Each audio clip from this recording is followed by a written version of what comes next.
Two up, two down for your Los Angeles Dodgers. Hello, everybody, and good morning. Welcome to another episode of Dodgers Territory. That is sleepy-eyed Clint Pasillas. I am not as tired, Alanna Rizzo on the East Coast, talking about your Los Angeles Dodgers. Clint, they did it. They went out to Tokyo, had a tremendous time, played the Cubs in 2 games that mattered, and they are coming home for the domestic opener after the LA Angels series, up 2-0 to start the season.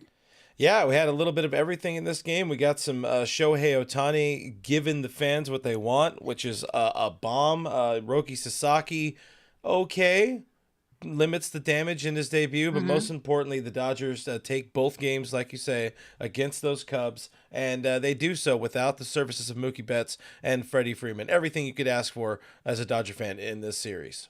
Yeah, 162-0. Here we come, trying to run this back and doing it, of course, without Mookie Betts and Freddie Freeman. Hopefully, they'll both be ready for the domestic opener on the 27th against the Tigers. Roki Sasaki making his Major League Baseball debut in his home country. As you mentioned, Clint, limited the damage. I was a little concerned about how erratic it seemed to be. I mean, he threw he did okay. He threw 56 pitches, but only 25 of those, Clint, were for strikes. So a little more than half, or a little less than half, rather, were for strikes. A lot of balls outside of the zone. I don't want to be Will Smith because you have no idea where his pitches are going.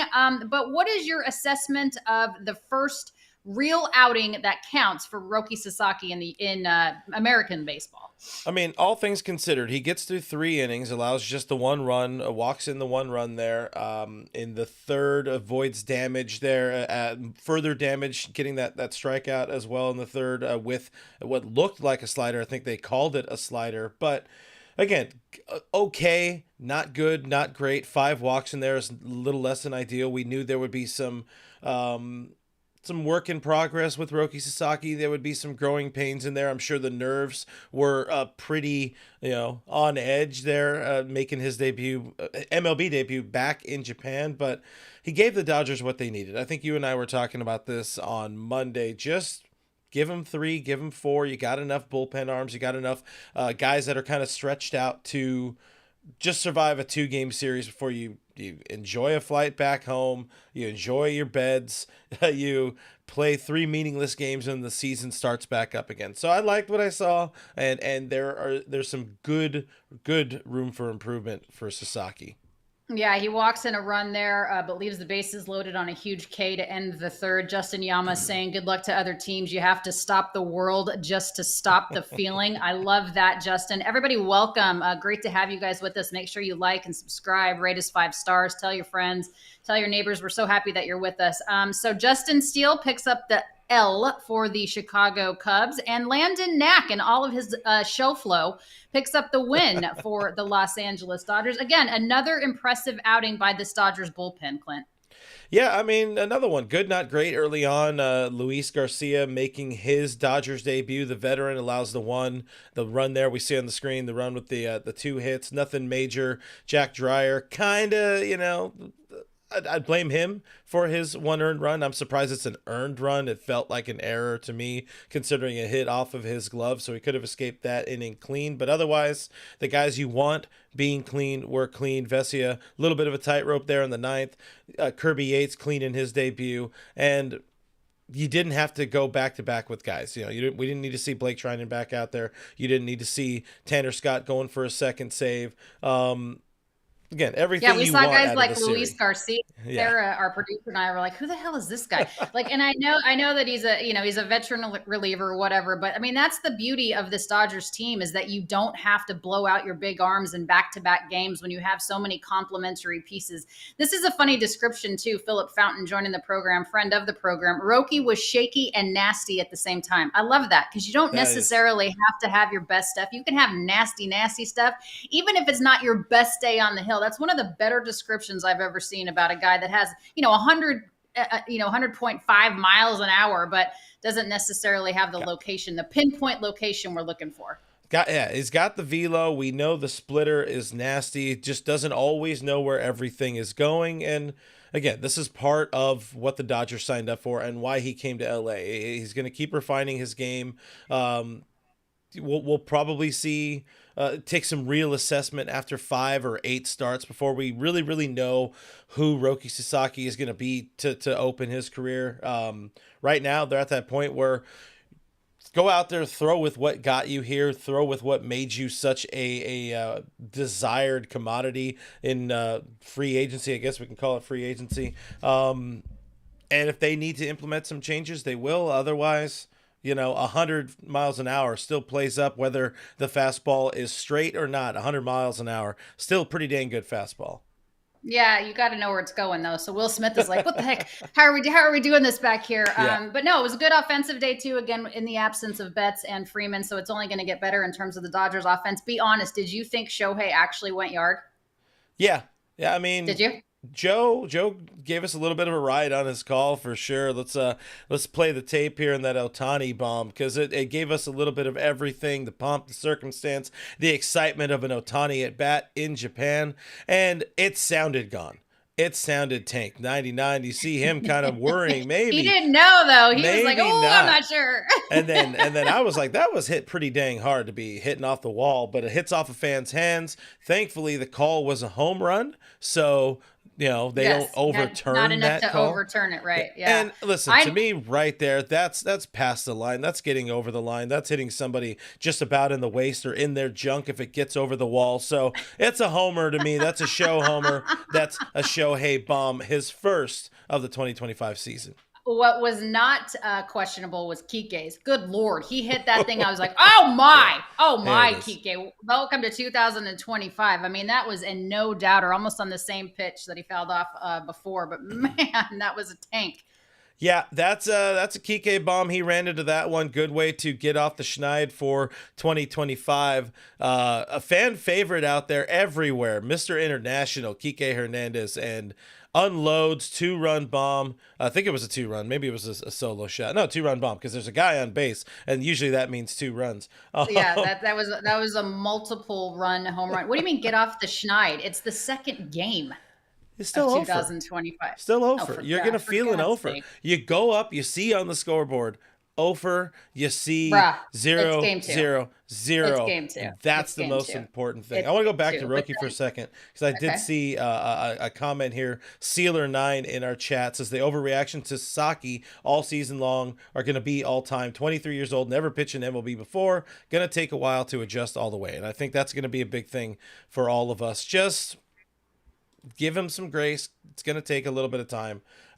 If this is, I don't know about a bad Roki outing, you take this outing. You take this outing any day of the week when we're talking about Roki Sasaki. You also take the Dodgers being scrappy with the bats here. We see how they, I don't know how it got shrunk there, but we'll fix that for everybody.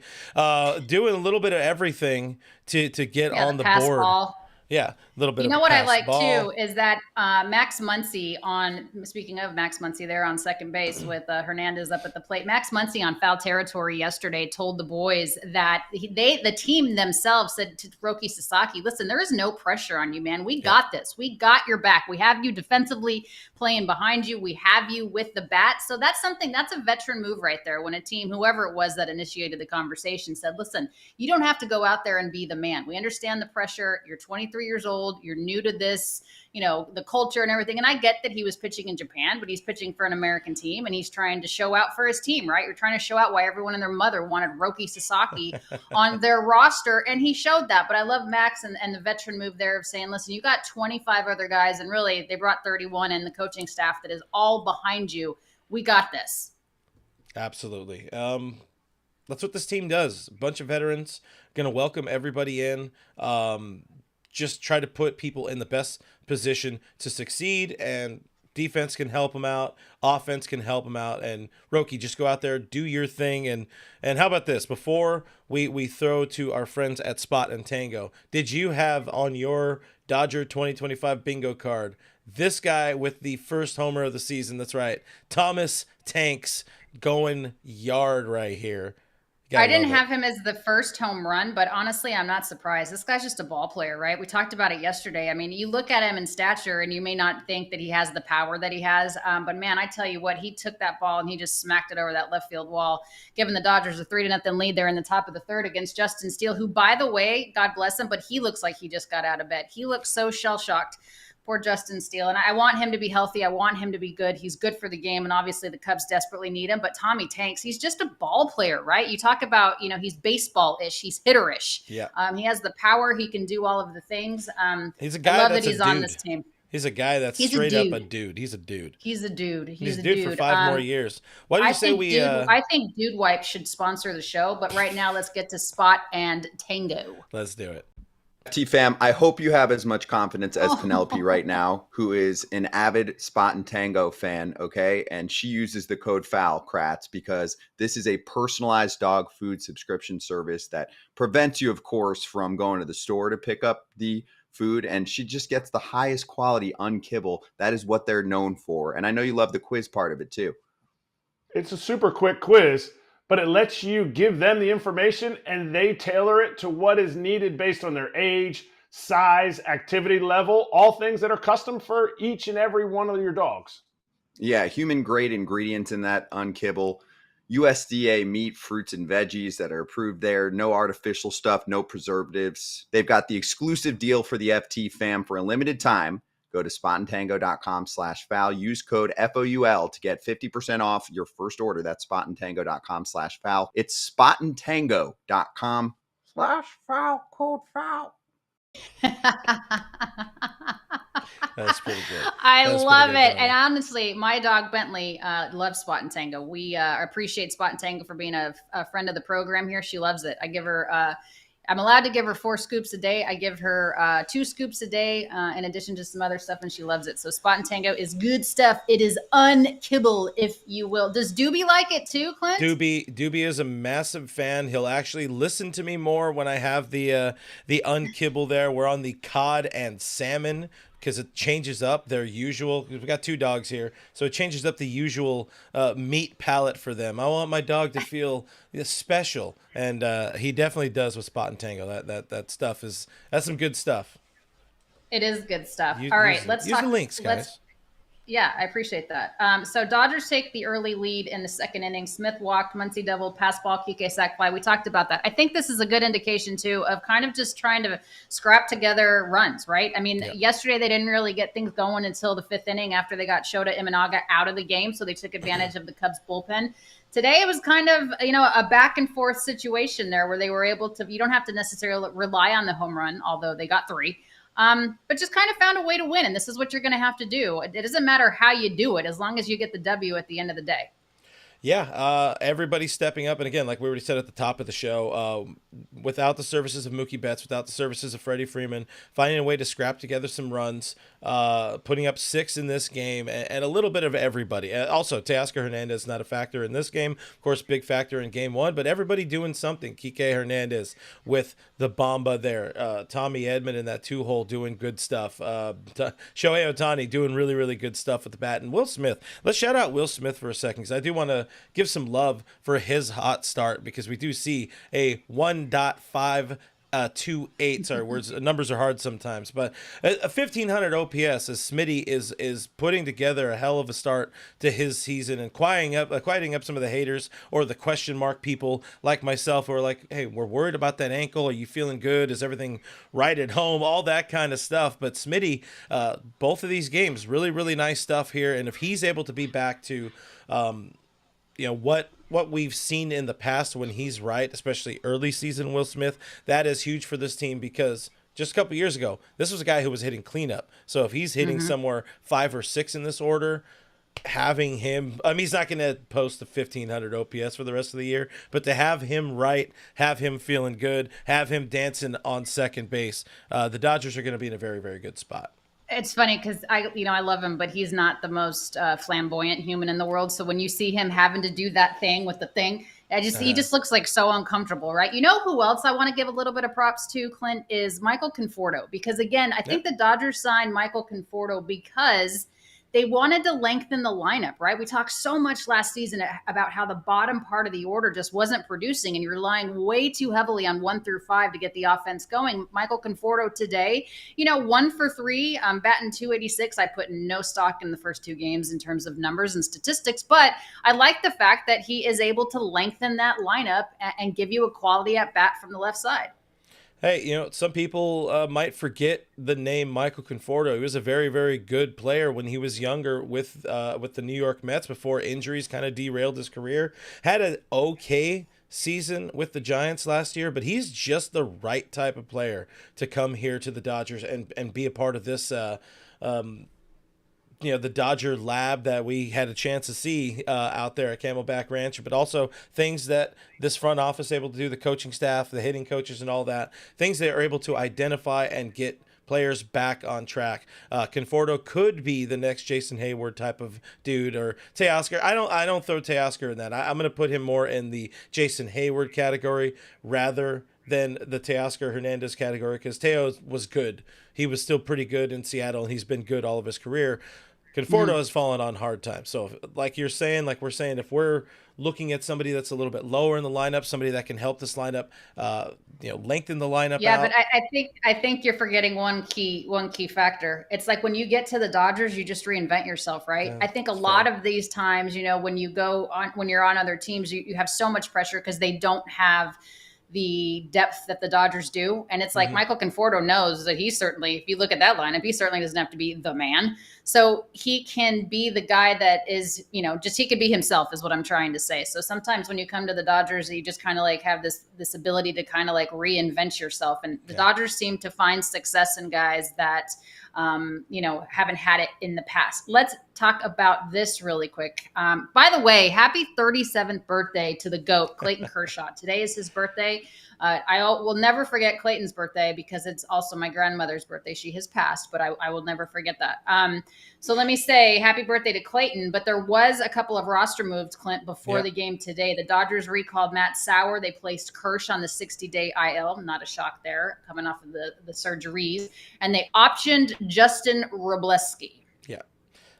No, these are nothing burger moves. We knew Kirsch was going on the 60-day at some point in time. Robleski did not get into game one. Should be somebody who's at AAA to open the season so he can stay lengthened out and stay, built up to be a starter. And Sauer, it was either going to be Matt Sauer or Jack Dreyer or Luis Garcia in today's game. Dave went with Garcia and Dave went with Dreyer in this game, but he'll be around for a little bit. And then, once other guys get healthy, Evan Phillips gets healthy, be a non-factor, but still some roster moves. Dodgers staying busy early on in 2025 here. So I'll ask you feeling this. pretty confident? No, let me ask you. You feeling pretty confident to up 2-0? We haven't even seen Blake Snell and Tyler Glasnow Oppenheimer yet. I mean, you have to feel confident taking two games abroad.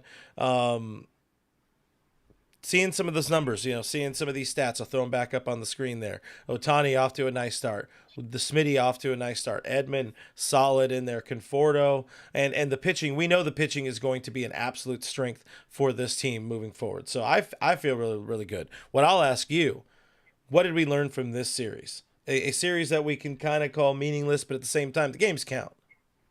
Oh, I don't think it's meaningless at all.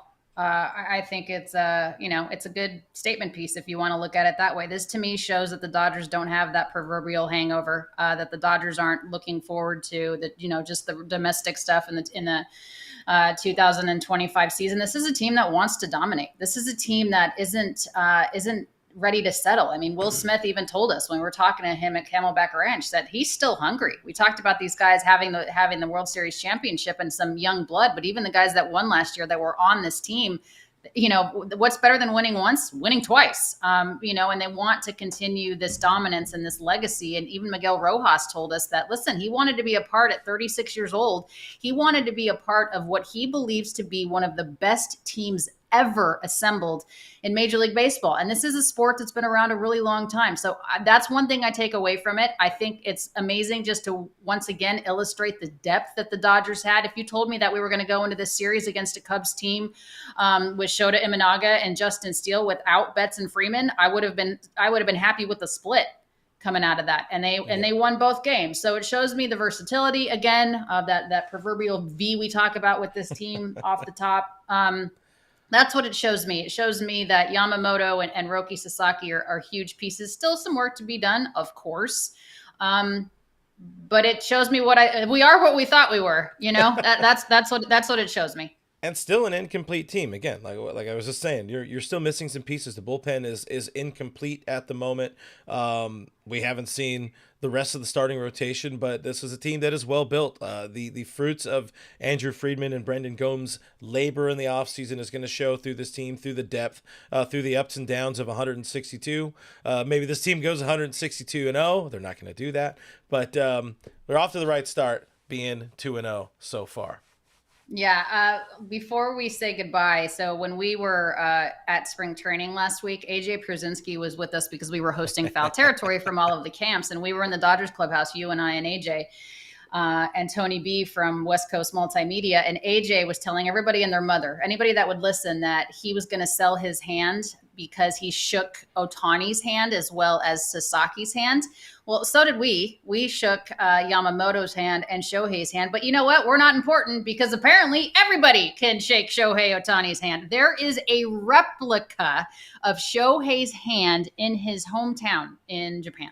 And you can go and you can shake Shohei Ohtani's hand. Now, this is a little creepy because she's rubbing the outside of his hand. Like, she's super psyched about this. But we're not special, is my point. And you, too, can go and shake Shohei Ohtani's hand. Why? Why do people... Listen, I mean, I understand. He's a superstar. This is an international superstar.